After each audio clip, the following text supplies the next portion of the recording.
All right, welcome back, everybody, for another deep dive. This time, Deep dive.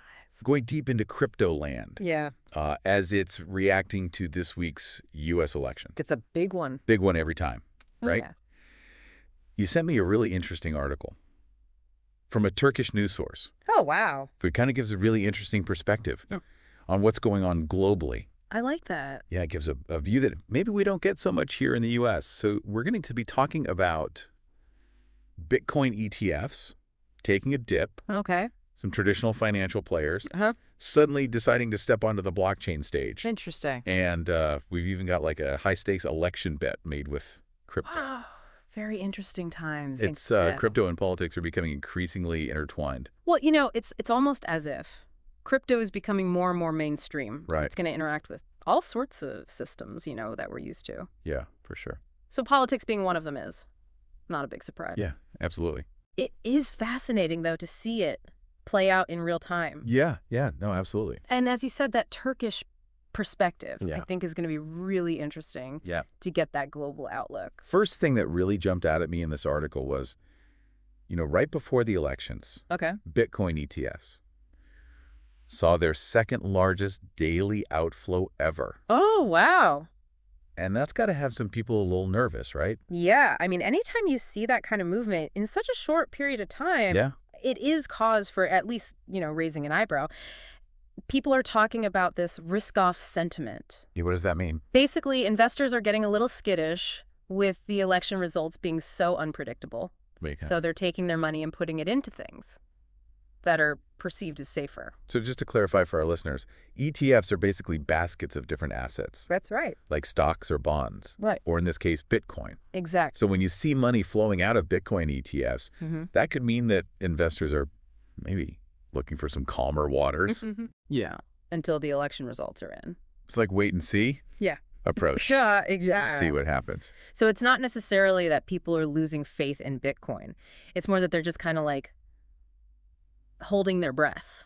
I think that's a very good way to put it. I mean, the fact that we're seeing this so close to the election really just highlights how much attention the crypto market is paying to this. It's interesting to see that it seems like the crypto market is kind of on the edge of its seat, Yeah. watching these political developments. It's a fascinating time to be following both of these, Absolutely. both crypto and politics. Yeah, for sure. And this article mentions, Trump and Harris are neck and neck right now in the polls. It's a kite race. And they both have very different ideas about how to handle crypto. Yeah, I mean, their visions for the future of crypto in the U.S. are pretty dramatically opposed. I mean, Trump wants to make the U.S. like a crypto capital, right? Crypto capital, yeah. While Harris is leaning towards, tighter regulation. Yeah, she's more cautious. What do you think? I mean, what are the possible implications? Well, if Trump wins and he actually manages to create this crypto capital that he's envisioning, Yeah. that could be incredibly attractive to innovators, to entrepreneurs in the crypto space. Well, less regulation. Less regulation. More freedom to innovate. Yeah, potentially. A real boom in the crypto industry. But then on the other side of the coin, if Harris wins and we see this tighter regulatory approach, Right. that might actually appeal Great. to more traditional investors, That's a good point. the ones who've been kind of hesitant about crypto. Because it's always seemed, a little bit like the Wild West. Yeah, too volatile, too risky. Exactly. So if they see that, there are clear regulations in place, maybe they'll feel more comfortable. Yeah, that's the thinking. It kind of legitimizes the space. Right. In a way. Brings it into the mainstream. Exactly. But, here's the interesting thing. While all this is going on Yeah. with the election and all that, traditional finance doesn't seem to be shying away from crypto. Well, yeah, they see the potential. I mean, Citi, Fidelity International, Big names. huge players, right? They're both launching tokenized money market funds. I mean, they're not messing around. They're going all in on this. I mean, it seems like they're starting to recognize the potential of blockchain Well, yeah. to really shake things up. The financial world. It's about improving efficiency, transparency. It's about making things better. And tokenized funds are basically just like digital versions of traditional assets. That's right. Yeah. Which could potentially make transactions Yeah. faster, cheaper, more transparent, just generally more efficient. Right. So that's two. huge financial institutions embracing blockchain. Okay. And then on top of that, we had this UK pension fund. Pension fund. Which is known for being like...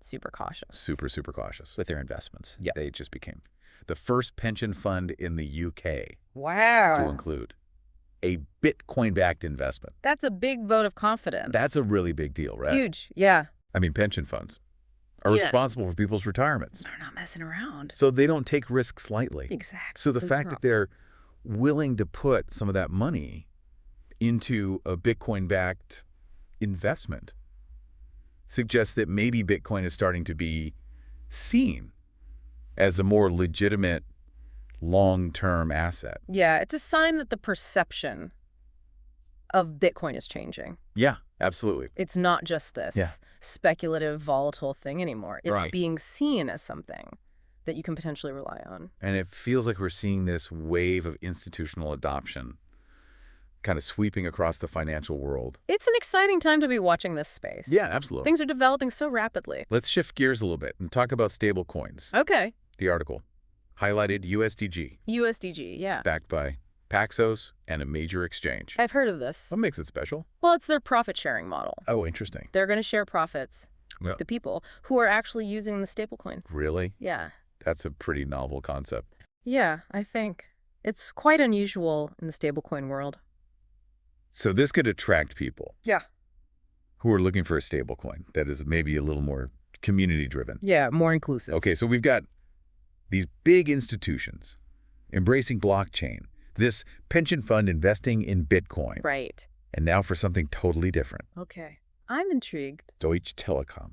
Deutsche Telekom. The parent company of T-Mobile. T-Mobile, wow. They've started mining Bitcoin. Mining Bitcoin. And they're calling it like digital photosynthesis. Digital photosynthesis. Which kind of sounds like a marketing gimmick to me. Yeah, it does have that ring to it, a little bit of a buzzword. Is there more to it than that?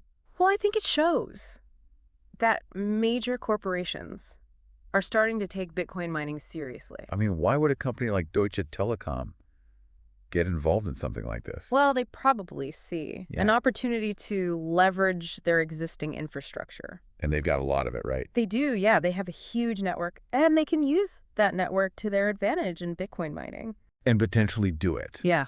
In a more sustainable way. Exactly, yeah. Which is a big concern with Bitcoin mining, right? It's a huge concern. The amount of energy it uses.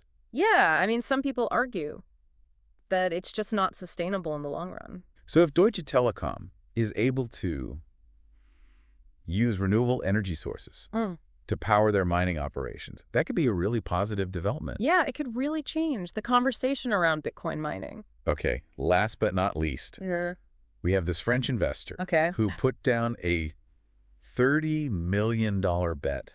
$30 million. On Trump winning the election. Wow, that's a lot of money to put on the line. Using crypto markets. Crypto markets, yeah. So these prediction markets are becoming more and more popular. They are, yeah. As a way for people to essentially gamble on the outcome of real-world events. I mean, it's not just about gambling. Right. It's also about, you know, kind of getting information. So the idea is that the wisdom of the crowd reflected in the way that people are betting. It'll be fascinating to see how accurate these prediction markets turn out to be. Yeah, absolutely. So we've covered a lot of ground here. We have. From election jitters affecting Bitcoin ETFs to big corporations exploring blockchain to this pension fund investing in Bitcoin, and then Deutsche Telekom mining Bitcoin and prediction markets going crazy. It's clear that crypto is becoming more and more integrated with the world around us. What would you say is the most important takeaway for our listeners? I think it's this idea that crypto isn't just this niche thing anymore. Yeah. It's not just for tech enthusiasts or, you know, people on the fringes of finance. Right. It's becoming a part of the global financial system. And its future is being shaped by all these events that are happening in the world. Exactly. Like the U.S. elections. The U.S. elections. Yeah, and I think as we wrap up here, it's worth thinking about this question as crypto keeps becoming more and more mainstream. Yeah. How is it going to affect future elections? Interesting. And how will those elections, in turn, influence the future of crypto? Yeah. It's like a two-way street. Absolutely. And it's going to be fascinating to see how this relationship develops. It's a brave new world out there. Yeah, absolutely. So that's it for our deep dive this week. We'll be back next week with another fascinating topic. Looking forward to it.